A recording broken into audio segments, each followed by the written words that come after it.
Hello, my name is Paul Priestley. Welcome to Art Tutorials Online.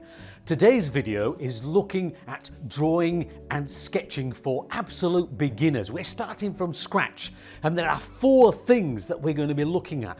4 things that you need to understand and to do if you're going to start drawing. The first thing that you need, the most important of all, is one of these. Yes, not just a head, but a brain, and a brain that thinks positively. Don't start thinking, I can't draw, I can't do this, it's too difficult.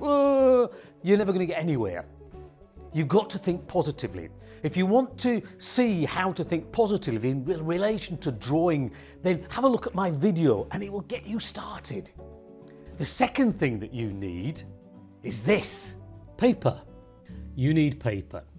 Now, I'm using a £100 smooth heavyweight cartridge paper, which is great to draw on. But if you haven't got that, you might buy yourself a small sketchbook. This sketchbook's got much smoother paper in it. Or you might even simply use printer paper if you can't find anything else. Nothing wrong with it. My grandson even made me a sketchbook by sticking these sheets of paper together. You could use brown paper. This is ordinary parcel wrapping paper.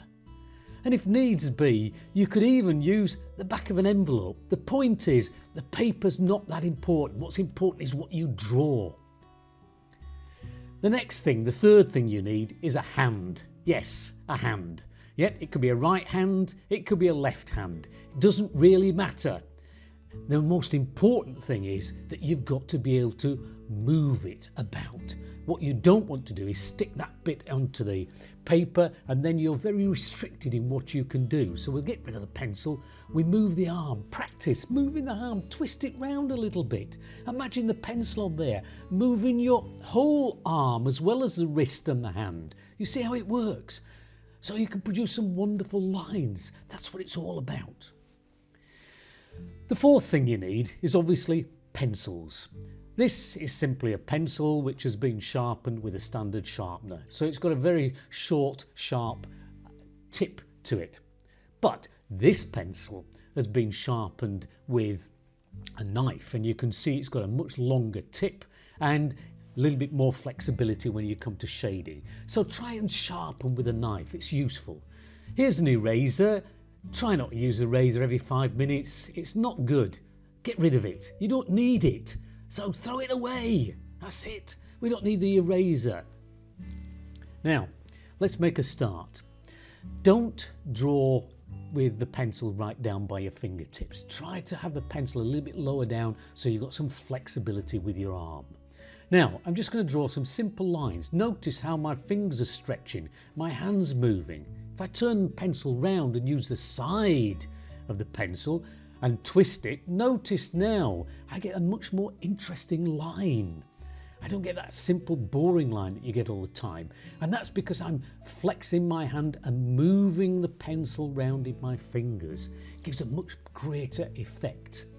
Do you see the idea? If I want to draw straight lines, I simply keep my wrist straight and pull my arm down. Look at that, you see? Perfectly straight lines. It's not a problem. If I want curved lines, I use my wrist. You see? I've got a built-in compass into my wrist. Brilliant. You see the idea? If I stretch my pencil, I can do bigger curves.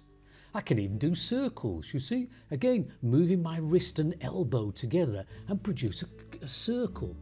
It's not a perfect circle, but it's my circle. Oh, that's brilliant. I can also scribble, you see? And here I can produce interesting texture by scribbling on top of each other. The more you scribble, the darker the tone. So you're creating different types of tone. It's brilliant. Now, if I was to draw some very simple blocks here, we'll use different types of line, different types of mark that you can use. Here I'm simply using hatching, simple lines, you see, going straight across. You see, very, very simple, but it gives that effect of shadow. If I do the same thing again, but just do something slightly different this time. You see here, I'm now going to change the way I'm holding my pencil and use the side of the pencil. This works better if you've sharpened the pencil with the knife.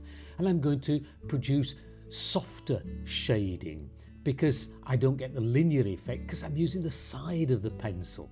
and that makes it look more interesting. You see the idea? More of a block of shading.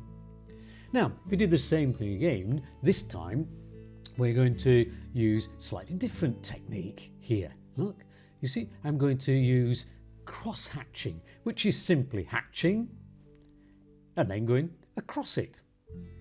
And you can produce darker tones. You see, simple. But the marks that you make are the interesting things. It's the marks that make the drawing interesting. That's what you're looking for. Now in this one, I'm going to twist the pencil as I'm working. I'm going to use the pencil much looser. And you see I get a much looser, less defined sort of line here. And I'm just going to do lines going up and down. I'm just rubbing my hand up and down. You see? And it gives a much more individual response to the line. It makes the drawing look that much more interesting and more individual. You see? Just do a little bit of cross hatching on top. Here, I'm going to scribble the shape.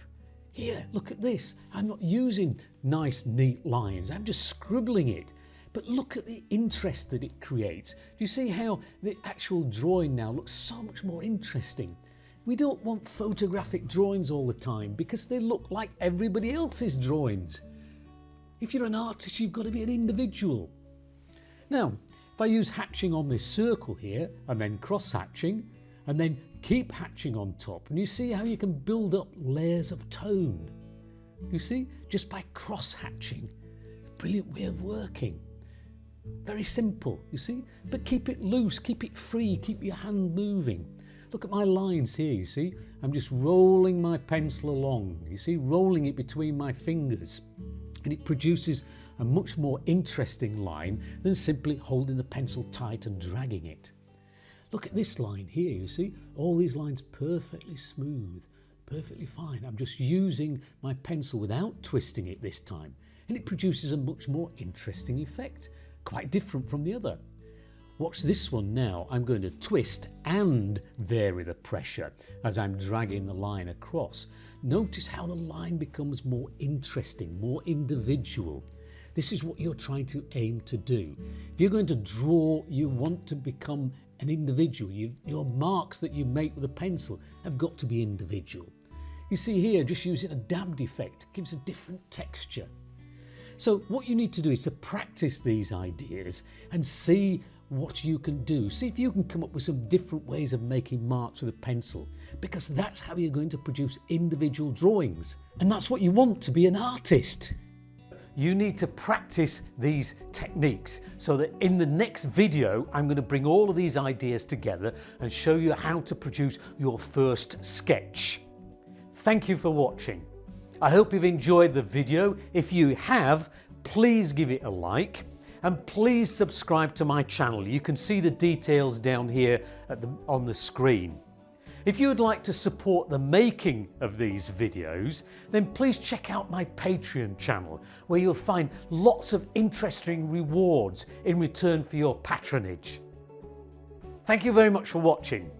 Cheers!